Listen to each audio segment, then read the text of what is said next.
বন্ধুরা গল্প লিখতে চোখেতে পানি চলে আসলো। যদি গল্প শুনে চোখে পানি না আসে, আর কখনো আমার গল্প শুনবেন না। আজকের গল্প সিনিয়র খালাতো বোন যখন আদরের বউ। লেখক শাহজালাল আহমেদ। 15 পর্ব। দর্শক, গল্পটি ভালো লাগলে লাইক কমেন্ট করতে ভুলবেন না।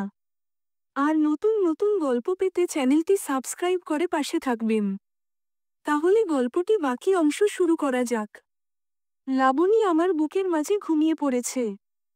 আমি ওর মাথায় হাত বুলাতে বুলাতে কখন যে ঘুমিয়ে গেছি মনেই নেই। সকালে ঘুম থেকে উঠে দেখি লাবণী ঘুমাচ্ছে। তাই আমি গিয়ে সবার আগে রান্নার কাজটা শেষ করলাম। সব কাজ শেষ করে এসে দেখি লাবণী এখনো ঘুমাচ্ছে। তাই আমি তাকে উদ্দেশ্য করে বললাম, বাবুটা কি আজকে উঠবে না?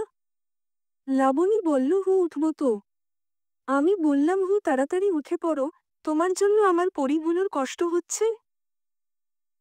লাবণী বলল, আমি আবার তোমার পরীগুলোকে কিভাবে কষ্ট দিলাম? আমি বললাম, এই যে তুমি না খেয়ে শুয়ে আছো, তোমার জন্য কি আমার পরীগুলোর কষ্ট হচ্ছে না বলো? লাবণী বলল, তার মানে তুমি শুধু তোমার পরীগুলোর জন্য চিন্তা করো, আমার জন্য না? আমি বললাম, পাগলি বউ আমার, তুমি ভালো থাকলেই আমার পরীগুলো ভালো থাকবে। লাবণী বলল, হু, তাই তো, আমি তো ভুলে গেছিলাম। আমি বললাম, আচ্ছা এবার ঘুম থেকে উঠো। আমি লাবণীকে নিয়ে ফ্রেশ করিয়ে এনে খাবার খাইয়ে দিলাম। আমার খুব ভালো লাগে লাবণীর পরীগুলোর খেয়াল রাখতেছে। এখন কেন জানি নিজেকে খুব বড় বড় মনে হয়। লাবণী আজকাল বাচ্চাদের মতো অনেক কাজ করে যেগুলো আমার খুব ভালো লাগে। পরদিন সকালবেলায় ঘুম থেকে উঠে খাবার রান্না করে ফেললাম।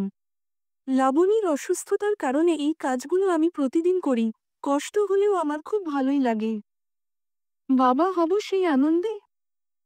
এভাবে অনেকদিন চলে গেল। লাবণী এখন আর কাজ করতে পারছে না। ডাক্তার বলেছিল যে কোনো সময় তাকে হসপিটাল নিয়ে যাওয়া লাগতে পারে, তাই আমি অফিস থেকে বেশ কিছু দিনের জন্য ছুটি নিলাম। লাবণী এখন ঘুমাচ্ছে। ওর শরীরটা খুব একটা ভালো যাচ্ছে না। আমার খুব কষ্ট হয় তার কষ্ট দেখে। আমি লাবণীকে খাবার খেতে ডাকতে লাগলাম। বাবু, এবার ঘুম থেকে উঠো, খাবার খেতে হবে তো। লাবণী বলল, অপূর্ব, আমার কোনো কিছু খেতে ইচ্ছে করছে না। আমি বললাম, বাবু এমন কথা বলো না, তুমি না খেলে আমার পরীগুলোর কি হবে বলো? লাবণী বলল, কিন্তু কি করব বলো, আমার কিছু ভালো লাগছে না। আমি বললাম, আজকে আমরা ডাক্তারের কাছে যাব, কিন্তু তার আগে তুমি উঠো, কিছু খেয়ে নাও। আমি লাবণীকে খাবার খাইয়ে দিলাম। খাবার শেষ করে আমি লাবণীকে নিয়ে হসপিটালে চলে গেলাম। ডাক্তার লাবণীকে চেক আপ করে আমাকে বলল, অপূর্ব সাহেব, আপনি কিন্তু তার ঠিকমতো দেখাশোনা করছেন না। আমি বললাম, স্যার আমি কি করব, ও তো কিছু খেতে চায় না। আমি জোর করে যতটুকু পারি খাইয়ে দেই। ডাক্তার বলল, আচ্ছা আমি কিছু ঔষধ লিখে দিচ্ছি, আপনি কিন্তু ঠিকমতো তাকে খাইয়ে দিবেন। আমি বললাম, জি স্যার। এরপর আমি আর লাবণী হসপিটাল থেকে বাসায় চলে আসলাম। বাসায় এসে দেখি কারেন্ট নেই, এখন কি করা যায়? তারপর আমি লাবণীকে সোফায় বসিয়ে দিলাম আর বললাম, লাবণী তুমি চুপচাপ সোফায় বসে থাকো, আমি যাব আর আসব। লাবণী বলল, তুমি এত রাতে কোথায় যাবে? আমি বললাম, দোকান থেকে কিছু কেনাকাটা করা লাগবে আর তোমার ঔষধ আনতে হবে। লাবণী বলল, অপূর্ব তাড়াতাড়ি চলে আসবে, কিন্তু আমার একা একা খুব ভয় করে। আমি বললাম, আমি যাব আর আসব, তুমি থাকো। এরপর আমি লাবণীকে বাসায় রেখে বাহিরে গেলাম। কিছু কেনাকাটা করলাম আর লাবণীর জন্য ঔষধ কিনলাম। তারপর বাসায় চলে আসলাম। বাসায় এসে কাউকে দেখছি না। এ কি, লাবণী কোথায় গেল? লাবণীকে দেখতে না পেয়ে আমি লাবণী লাবণী বলে ডাকতে শুরু করলাম, কিন্তু কোনো সাড়া পেলাম না। তাই আমি রান্নাঘরে গিয়ে দেখলাম, কিন্তু সেখানেও নেই। পরে মনে পড়ল লাবণী ওয়াশরুমে ফ্রেশ হতে গেল না তো। তাই আমি ওয়াশরুমে চলে গেলাম। ওয়াশরুমে গিয়ে দেখি লাবণী পড়ে আছে, আর অনেক রক্ত সেইখানে। আমি লাবণীর এমন অবস্থা দেখে তাকে জড়িয়ে ধরে চিৎকার করে কান্না করে দিলাম। আমার কান্নার শব্দ শুনে পাশের ফ্ল্যাটের মানুষ আমার রুমে চলে আসলো।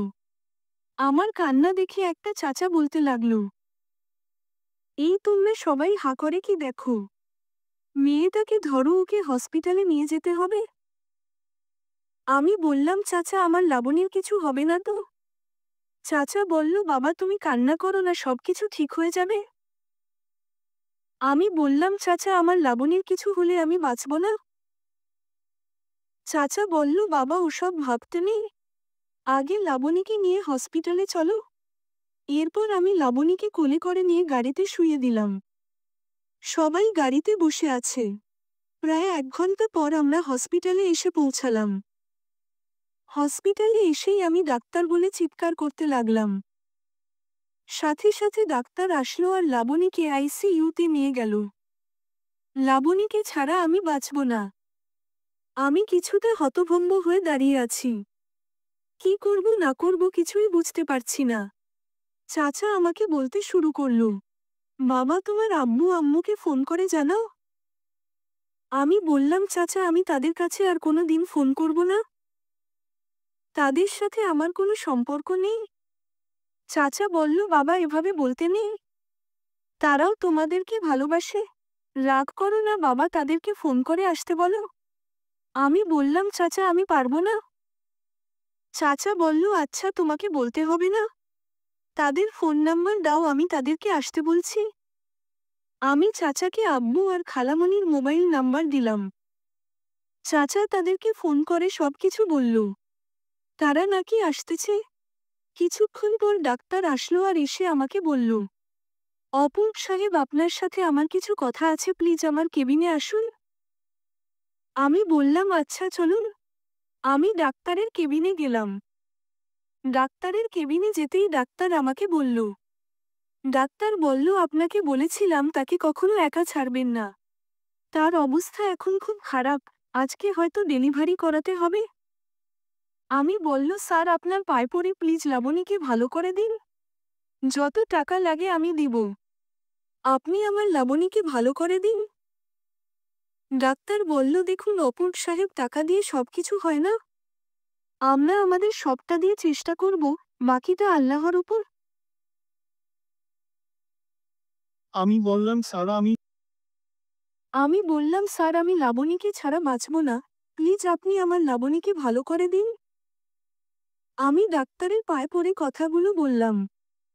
এরপর ডাক্তার আমাকে বলল, আরে কি করছেন, উঠুন। আমি আপ্রাণ চেষ্টা করব, দেখি কি করা যায়। আপনি আল্লাহর কাছে প্রার্থনা করুন। কথাটা বলে ডাক্তার আইসিইউতে চলে গেল। কিছুক্ষণ পর আম্মু ফোন করল, কিন্তু আমি কলটা কেটে দিলাম। তারপরে আবার খালাম্মি কল দিল, সেটাও আমি কেটে দিলাম। পাশে থেকে চাচা আমাকে বলতে শুরু করল। চাচা বলল, বাবা রাগ করো না, তাদের সাথে কথা বলো। আমি বললাম, চাচা আমি তাদের সাথে কিসের কথা বলবো? আজকে যদি লাবণীর কিছু হয়, তাহলে আমি কখনো তাদেরকে মাফ করব না। আমি কথাটা বলেই চাচাকে জড়িয়ে ধরে কান্না করতে করতে বললাম, চাচা আমি লাবণীকে অনেক ভালোবাসি। আমি ওকে ছাড়া বাঁচব না। ওর মতো করে কেউ কখনো আমাকে ভালোবাসবে না। আমি কখনো লাবণীকে কিছু দিতে পারিনি, সব সময় ও আমাকে দিয়েছে। চাচা বলল, বাবা তুমি আল্লাহর কাছে দোয়া করো, যেন তোমার বউ এবং বাচ্চা ভালো রাখেন। আমি কান্না করতে করতে ফ্লোরে বসে পড়লাম আর আল্লাহর কাছে বলতে লাগলাম, হে আল্লাহ, এই পর্যন্ত আমি তোমার দরবারে যা চেয়েছি তুমি তাই দিয়েছ। কখনো খালি হাতে ফিরিয়ে দাওনি। আল্লাহ, আজকে ভিক্ষুকের মতো তোমার দরবারে লাবণীর জীবন ভিক্ষা চাইছি। তুমি আমার লাবণীকে আমার কাছে ফিরিয়ে দাও খোদা, ফিরিয়ে দাও। আমি কান্না করতে করতে কখন যে মাথা ঘুরে পড়ে গেলাম বুঝতে পারিনি। যখন জ্ঞান ফিরল তাকিয়ে দেখি আব্বু, আম্মু, খালু, খালাম্মি সবাই আমার পাশে বসে আছে। আমি তাদেরকে দেখেই বললাম, আপনারা এখানে কেন এসেছেন? আমি কাউরো দরকার নেই, সব ভুল আমার। কারণ আমি আপনাদের কাছে সাহায্য চেয়েছিলাম। আব্বু বলল, প্লিজ অপূর্ব আমাদের উপর রাগ করিস না, আমাদেরকে মাফ করে দে। আমি বললাম আমার লাবণীর যদি কিছু হয় তাহলে তোমরা আর কখনো আমাকে দেখতে পাবে না। এই বাড়ি ঘর সবকিছু ছেড়ে আমি অন্য কোথাও চলে যাব। আমি কথাগুলো শেষ করতে না করতেই ডাক্তার আসলো আর বলতে শুরু করলো। ডাক্তার বলল, দেখুন আপনারা এই সব কথা বাদ দিয়ে রোগীর জন্য রক্তের ব্যবস্থা করুন। রোগীর অবস্থা বেশি ভালো না। ডাক্তারের কথা শুনে আমার মাথায় আকাশ ভেঙে পড়ল। আমার বুকের ভিতরে আগুন জ্বলতে শুরু করল। ডাক্তার আবারও বলতে লাগল, আমাদের কাছে যতটুকু রক্ত ছিল আমরা দিয়েছি। এখনো আরো 3 ব্যাগ রক্ত লাগবে। আপনারা তাড়াতাড়ি কিছু একটা করুন, নয়তো রোগীকে বাঁচাতে পারবো না। আমি বললাম, ডাক্তার সাহেব আমার রক্তের গ্রুপের সাথে লাবণীর রক্তের গ্রুপের মিল রয়েছে। যত রক্ত লাগে আমার কাছ থেকে নিতে পারেন। ডাক্তার বলল, সরি অপূর্ব সাহেব, আমরা আপনার রক্ত নিতে পারবো না, কারণ আপনি এখন অসুস্থ। আমি বললাম, ডাক্তার আমার কিছুই হবে না, আপনি লাবণীকে ভালো করে দিন। ডাক্তার বলল, আমরা আপনার কাছ থেকে 2 ব্যাগ রক্ত নিতে পারি, যদিও আপনার জীবনের জন্য ঝুঁকি হয়ে যাবে। কিন্তু এর বেশি নিলে আপনি নিজেই বাঁচবেন না। আব্বু বলল, ডাক্তার সাহেব আপনি ওর কাছ থেকে 2 ব্যাগ রক্ত নিতে থাকেন, আমরা অন্য হসপিটালে দেখছি রক্ত পাওয়া যায় কিনা। ডাক্তার বলল, এটা ভালো হবে, আপনারা রক্তের খোঁজ করুন, আমি অপূর্ব সাহেবের কাছ থেকে 2 ব্যাগ রক্ত নিচ্ছি। আমি ডাক্তারের সাথে গেলাম। ডাক্তার আমার কাছ থেকে 2 ব্যাগ রক্ত নিল আর আমাকে একটা স্যালাইন দিয়ে দিল। শুয়ে আছি আর স্যালাইন চলতেছে। বাট আমার এখন শুয়ে থাকতে ইচ্ছে করছে না। বারবার লাবণীকে দেখতে ইচ্ছে করছে। তাই লাবণীকে দেখার জন্য একটু উঠতে যাব, ঠিক তখনই মাথা ঘুরে পড়ে গেলাম আমি। যখন চোখ খুলি তখন নিজেকে বিছানায় আবিষ্কার করলাম। পাশে থেকে আম্মু আর খালাম্মি কান্না করছে। তাদের কান্না করতে দেখে আমি বললাম, তোমরা কান্না করছো কেন? আম্মু বলল, তোর আব্বু আর খালু হসপিটালে রক্তের খোঁজ করে কোথাও রক্ত পাচ্ছে না। আমি আম্মুর কথা শুনে কান্না করতে করতে আম্মুকে জড়িয়ে ধরলাম। আমার অবস্থা দেখে আম্মু বলল, বাবা তুই কান্না করিস না, দেখবি সব ঠিক হয়ে যাবে। এমন সময় ডাক্তার আসলো আর এসে আমাকে বলে উঠল, অপূর্ব সাহেব রোগী কান্না করছে আর আপনার সাথে দেখা করতে চাচ্ছে। খালাম্মি বলল, লাবণী কথা বলছে ডাক্তার, আমি লাবণীর সাথে দেখা করব। ডাক্তার বলল, সরি ম্যাডাম, আমরা সেটা করতে পারি না। শুধু অপূর্ব সাহেবকে যেতে দিতে পারি, কারণ রোগী অপূর্ব সাহেবকে দেখা করা ছাড়া রক্ত নিবে না। আমি বললাম, ডাক্তার সাহেব আমি আমার লাবণীকে দেখতে যাব, প্লিজ আমাকে নিয়ে চলুন। ডাক্তার বলল, চলুন। ডাক্তার আমাকে লাবণীর রুমে নিয়ে গেল। গিয়ে দেখি লাবণী চিৎকার করে কান্না করছে। আমি সাথে সাথে দৌড়ে লাবণীর কাছে গেলাম আর বলতে লাগলাম, লাবণী তোমার কিছু হবে না, আমি তো তোমার সাথে আছি। লাবণীর সাথে সাথে আমার কপালে একটা কিচ দিয়ে বলতে লাগলো, অপূর্ব আমি আর পারছি না, আমার খুব ব্যথা করছে। আমি বললাম, বাবু দেখো তোমার আর আমার পরিগুলোর কিছুই হবে না, আল্লাহ সবকিছু ঠিক করে দিবে, প্লিজ তুমি এখন রক্ত নাও। লাবণী বলল, তুমি আমার সাথে থাকবে তো? আমি বললাম, থাকবো। লাবণী বলল, চলে গেলে কিন্তু আমাকে হারাবে। আমি বললাম, প্লিজ তুমি এখন এসব কথা বলো না। লাবণী ব্যথায় চিৎকার করতে লাগলো। আমি দ্রুত ডাক্তারকে ডাক দিলাম। ডাক্তার আসলো আর এসে আমাকে বলল, ডাক্তার বলল, অপূর্ব সাহেব আপনি বাহিরে যান, এখনই তার ডেলিভারি করাতে হবে। আমি তখনই ডাক্তারের পায়ে ধরে কান্না করতে করতে বললাম, আমি বললাম, স্যার আপনার পায়ে ধরে প্লিজ আমাকে লাবণীর কাছে থাকতে দিন। এদিকে লাবণী আমার হাত শক্ত করে ধরে আছে আর কান্না করতেছে। ডাক্তার আবারও আমাকে বলল, অপূর্ব সাহেব আপনি বুঝতে চেষ্টা করুন, আমরা এটা করতে পারি না। লাবণী বলল, প্লিজ ডাক্তার অপূর্বকে থাকতে দিন। ডাক্তার বলল, আচ্ছা ঠিক আছে, বাট অপূর্ব সাহেব আপনি কিন্তু কোনো রকম কান্না করতে পারবেন না। আমি লাবণীর হাত ধরে আছি আর লাবণী চিৎকার করে কান্না করছে, ওর কান্না দেখে আমি নিজের কান্না আর থামাতে পারলাম না। আমার কান্না দেখে ডাক্তার বলল, অপূর্ব সাহেব, আপনি কিন্তু ভুলে যাচ্ছেন।